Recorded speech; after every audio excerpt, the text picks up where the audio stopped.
Hello everyone and welcome back to my channel. First of all, Happy New Year. I was so excited when I saw that my Monday upload would fall on New Year's Day because I thought it would be the perfect opportunity to do a New Year, New Style, Refresh Your Wardrobe video. I just want you guys to know that I totally hear all of your requests. I know what you want to see this year. I'm planning so many style videos for this year, like how to look good on a budget, how to still look cute and girly and stay warm, how to begin a new style, how to curate your wardrobe, all of these videos. So make sure if you're not subscribed already, you hit subscribe down below and turn notifications on for my channel so you never miss a video. But today we are going to look at how to refresh your wardrobe for the new year. So come New Year, we all want a fresh start, and that can often include your wardrobe. I feel my wardrobe and what I wear reflects my personality, and sometimes when I wear something new, I feel like a brand new me. But obviously it's not really realistic to replace your entire wardrobe come the 1st of January. So I'm going to share with you some tips today that you can do without completely breaking the bank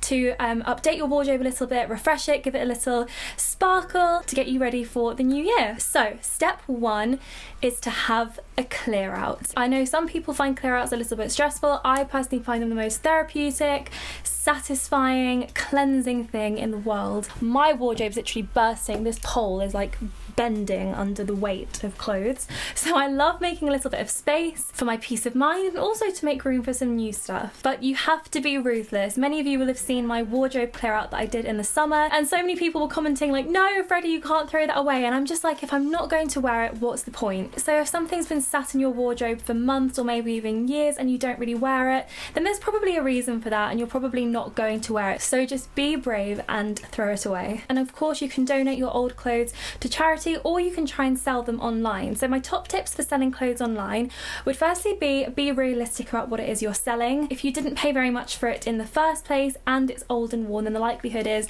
you're going to have a hard time selling it. However, that's not always the case. If it's something really unique that Primark did 3 years ago that they don't do anymore, then I would totally recommend trying to sell it, because something that you don't want anymore, someone else out there, it's probably exactly what they're looking for. But your old pair of jeans or black leggings, probably not. So my top two places to sell online would be eBay and Depop. I've done both. When I was younger, I used to sell loads of clothes on eBay. When you put something up on eBay and people bid for it, you don't really know how much you're going to get for it, and it can be a little bit stressful. You might have a £50 dress that goes for £1, and it can be a bit annoying, but you do get rid of things quickly if that's what you want. Depop can take a little bit longer because there's no time limit. You can put something up on there and it could be up there for a year before it sells. So if you want something more instant, I would say sell on eBay. But if you're concerned about getting a good amount of money for your items and you don't mind waiting, then I would recommend Depop. And it's just a little bit less stressful and it's more friendly as well. I personally love selling my clothes online because it feels like I have a little boutique shop. It's really good fun, and I package them up in pink parcels, and I actually really enjoy the experience. So if you want to check out my Depop shop, I'll link it down below, but my username is Freddy my love. So selling clothes online is so much fun because not only do you clear out some free space in your wardrobe,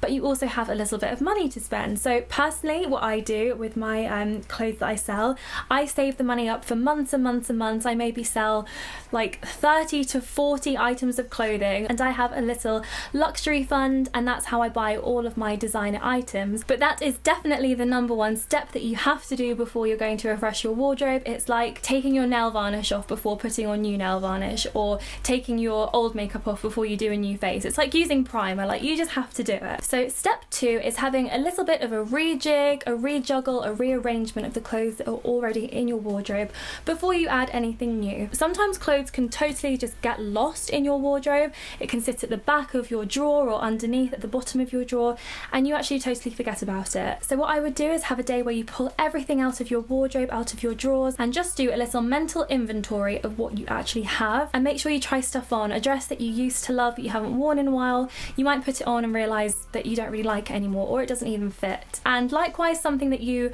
were maybe not very keen on and haven't worn in a while because of it, you might try it on and be like, oh my god, this looks great. Also, you should try and pair things differently and try some new outfits.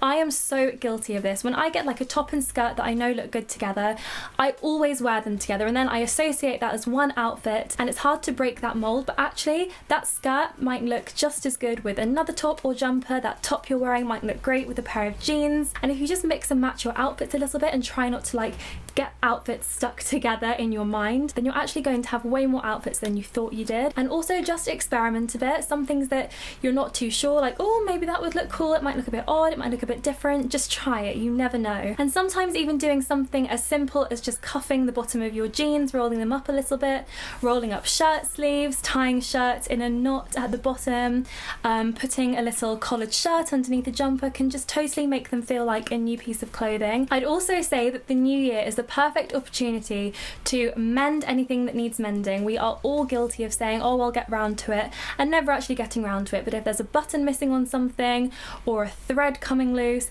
now is the time to go and get your things mended and dry cleaned if you're like me and you're just like, oh, I'll get it dry cleaned next time I wear it. And another tip for kind of taking inventory of what you've got and remembering it all is actually there's some really cool apps you can get on the App Store. There's one called Closet Plus, and it's an app where you can like take photos of everything that you have, and you can like create a new item. So say I wanted to show this bag, I would create a new item and then it would be in my inventory, and you can keep track of everything that you've got. And then there's also a feature where you can put outfits together, so you can tap create new outfit and then kind of browse everything that you've got and put it together in a little grid. And it's really cute and really fun and just a really good way to keep track of everything that you have and just mentally put things together, and you might surprise yourself and create a really cool outfit that you hadn't really thought of before. Step number 3 is to find your inspiration. So I would always say Pinterest. Create a Pinterest board. So for example, last year I had a spring 2017 board, summer, autumn, winter, and I'm just starting my 2018 board as well, so you guys can all follow me on Pinterest. I'm pretty active on Pinterest. I don't know what I would actually do without it. And it's really great because you can just collect all of your inspiration, just like ripping them out of a magazine and putting them in a folder or a scrapbook. You can just surf the internet, browse everything. So for example, what I might do is I might be at home watching Gossip Girl, of course, because I watch it every day, and I see one of Blair's outfits and I'm just like, oh my god, so I Google it, I Google like the outfit from the episode. Usually there'll be a picture on there and I pin it to my Pinterest board, and then you can go about finding things that look similar. So I will usually go like on Topshop and browse the whole new in section and then pin things to my board to save for later, because obviously sometimes you can't just go on an insane shopping spree and buy everything that you see at once. Of course I'm slightly biased, but I would always recommend checking out your favourite bloggers, YouTubers, Instagrammers for style inspiration, because we always post mainly really current items of clothing that you can still buy. Hopefully if you're watching this it means you can relate to my style and I'm your style inspo. That would, you know, be very nice. But it doesn't have to be me. It could be celebrities, it could be, you know, characters from TV shows and movies. For me, like Blair Waldorf, all day every day. But there's so much style inspiration out there to just give you an idea of what you want, where you want to go with your style. And obviously choosing a style, building a wardrobe takes time. It doesn't happen overnight, but I think it really helps to just mentally keep in mind what you want your style to be, where you want it to go. By all means buy what you want, but that's how you kind of get this curated wardrobe, by always keeping like your style and your theme in mind. And then it makes shopping so much easier, and it also means that all your clothes go really well together and it becomes very easy to put outfits together. So step number 4 is bringing new things into your wardrobe, aka shopping, which of course is the most fun part. So my first tip is to definitely take advantage of the sales. January really is the perfect time to start building up your new wardrobe, and I also think you need to shop the sales cleverly, because remember that they're in the sale because they're old season, so you don't really want to be spending money on stuff that is visibly old season. I would always advise you to shop more for like basics and staples in the sale, so stuff like tops and jeans and boots and bags that are in more neutral colours that can transcend seasons better, so not something that was super festive looking like reds and deep greens and burgundies and velvet and sequins. So I do think I'm going to do a video next week to show you some like January sale stuff that I've found. So check back next week for that video when I show you some of my January sale finds. So as the new year is the perfect time to do a little shopping spree and add some new pieces into your wardrobe, I thought I would show you some of the things that are new in my wardrobe for the new year. This section of the video is kindly sponsored by Topshop, as I am very, very excited to be one of their new social ambassadors. I'm very, very excited about this. As you guys know, I love Topshop, so I thought I would show you some of my favourite bits. outfits. So when it comes to refreshing my wardrobe for the new year, I like to start with pieces that I know that I'm going to wear very, very regularly. For example, coat and shoes. It's something that you wear every single day, and we all have the coat that we wear every day, and we all have the pair of shoes that we wear almost every day. So I feel like this is a really good place to start. So I wanted to start by showing you this gorgeous, gorgeous baby pink coat. I will always wear a pink coat in winter. I could never buy a dull, dark coloured coat now, because once you've done it, once you've like broken that barrier and you wear a brightly coloured coat in winter, you just notice how many people just wear black, and you just really stand out, and it makes me feel really special, and I just feel so much better and much, much happier. And this coat is so my style. It has this gorgeous faux fur collar, and it just is like a gorgeous winter coat that's also going to transition very well into spring. It's not really a summer coat because it is a little bit thick, but then again in England we do have our very cold days even in the summer, so I feel like this is the perfect coat to invest in for the new year. I just feel so cute in this coat. It kind of has a slightly more masculine shape, which I think contrasts really well with the colour and just makes it look really, really cool. Especially when you live in England or a cold country, you spend so much of your time in a coat that I think it's really important to have one that you really love, that really just reflects your style and your personality,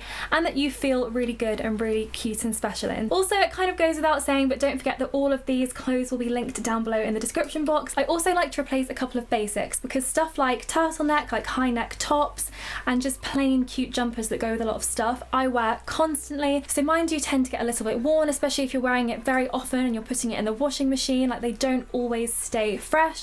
So I always like to just treat myself to a couple of new things just to feel really nice and polished. So first of all, I just have this really basic grey high neck top. They do this in lots of colours. They go with absolutely everything, so I think it's definitely something to get in your wardrobe. I just love a high neck. I think it looks so much more chic and stylish than a normal top. And then I have this gorgeous cream jumper that has like a rib style, and it also has these like fluty bell sleeves, which is so lovely. It's really, really soft as well because it's part cashmere. And again, this is just the kind of thing that I wear constantly, especially in winter because it's so warm, but it also looks really cute and stylish. Then, like I mentioned before, another thing that I love to treat myself to a new pair at the start of the year is an everyday pair of shoes, or in my case it's usually boots. If you guys have been watching my channel for a while, you know that I have this black pair of suede ankle boots that I wear constantly because I just love them so much. But again, they're starting to look a little bit worn because I've had them for coming on to 3 years now, so it was definitely time to replace them. And I saw these in Topshop. They have the perfect heel height for me. I love to wear heels, as you know,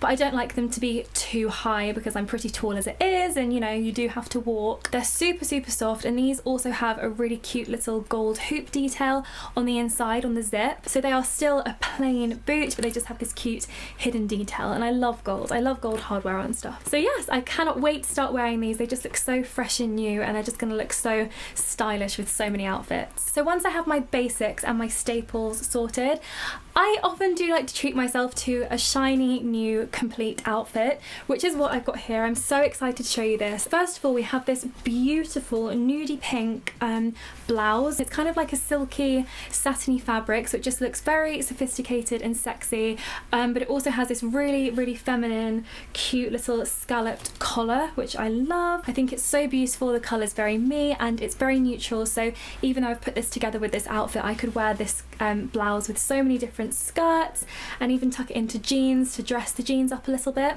So I thought this blouse would be a very good piece to pop in my wardrobe. And then over the top of it, we've got this gorgeous, gorgeous dress in this like heritage dogtooth check print. You could throw so many tops underneath this dress, like the grey high neck top, or even the cream cable knit jumper would look super cute underneath this. So again, it's about picking pieces that you know are versatile and you know are going to match other things that you already have, and you're really going to get the wear out of it, and it's going to be worth it. And then finally we have accessories. So you probably did spot the bright pink gorgeous little crossbody. When I saw this on Topshop, I was like, oh my goodness, I have to order that because I do want to inject a little bit more colour, or bright colour, into my wardrobe this year. So I thought this bag would be the perfect place to start. It's quite a bright pink, and it's gorgeous because it has like part suede and part just smooth leather, which I love, and of course a gold chain. And what's really great is even though the bag is brightly coloured, it's still going to go so so perfectly with everything I have, because where everything I have is so neutral, like this outfit for example, the pop of colour just works so well. So that's something else that I would keep in mind if you are looking to inject a little bit more colour into your wardrobe.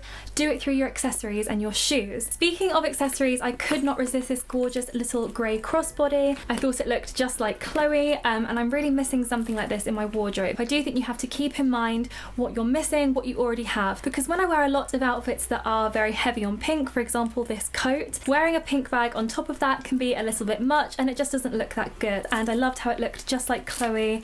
Again, I just love like the gold chain, and I love a small bag as well. I honestly find that you have a more enjoyable day if you take a small bag out with you. And then my final tip for shopping would be to buy something that challenges you, that pushes you, that makes you feel a little bit nervous, because if you don't take risks then you will never move forward, and you don't want to have the same style forever. You want to eventually just like grow and evolve, and you'll never do that if you don't take leaps or risks. So I thought I'd include a little small easy one for you today, and that's this gorgeous pearl studded beret from Topshop. I decided that I really wanted to make berets like my thing this year, so I was wearing them quite a lot through winter, and I got so many messages from you guys which were so lovely, saying you've inspired me to buy a beret. And it is a little bit out there even for me to wear something bright pink on your head covered in pearls, but like I said, you have to do things occasionally that make you feel a little bit uncomfortable, because then you're just pushing your boundaries, and soon this will feel totally normal and you can move on to the next cool thing. So step 5, and the last thing I want to talk about today,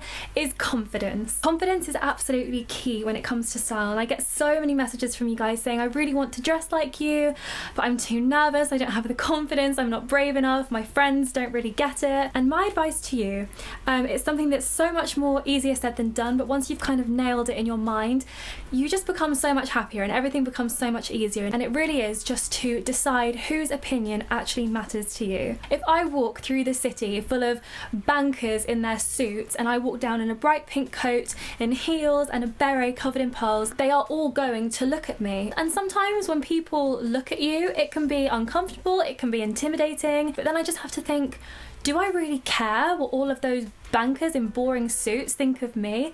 No!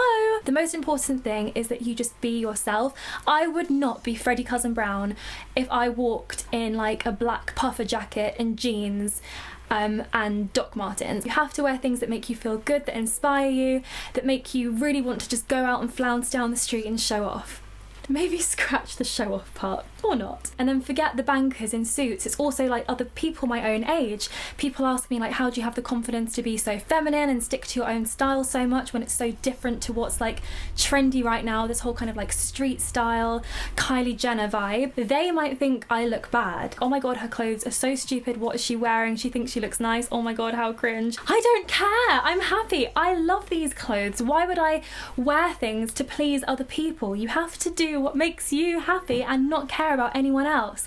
The only people I really care about are my family and my close friends and my boyfriend. And even then, if my boyfriend said, oh Freddie, that dress like isn't very nice, I'd just be like, okay, what do you know? And I don't really ultimately even care what he thinks. And it even goes the other way. I'm not always dressed up to the 109s. Sometimes if I'm like really craving a Diet Coke and I just want to like hop in my car and go to Tesco's, I'm just like in my tracksuit that looks like pyjamas, and I put my Ugg boots on and I've got no makeup on and a messy bun. And even my mum sometimes goes, are you going to go out like that? And I'm like, I don't care. You just have to shake that feeling of just being self-conscious. And of course I still feel self-conscious, and of course there's an element of me caring what people think about me, but deep down it doesn't bother me, and I'd rather go out in something really, really crazy and over the top than be boring and be like everybody else. The most stylish thing above all is confidence. Just a quick example, even Blair Waldorf, who of course is the style queen, she has no doubt in her mind that she is the most stylish person in the world. So because she doesn't doubt it, we don't doubt it, and she is therefore the style queen. So confidence is the number one most important thing. It's more important than clothes, more important than shoes, bags, anything. So that's it for this week's video. I hope I've given you some ideas and inspiration. Please do give it a thumbs up if you enjoyed it, and of course subscribe to my channel if you're new. Thank you so much for watching, and of course I will see you next time. Bye!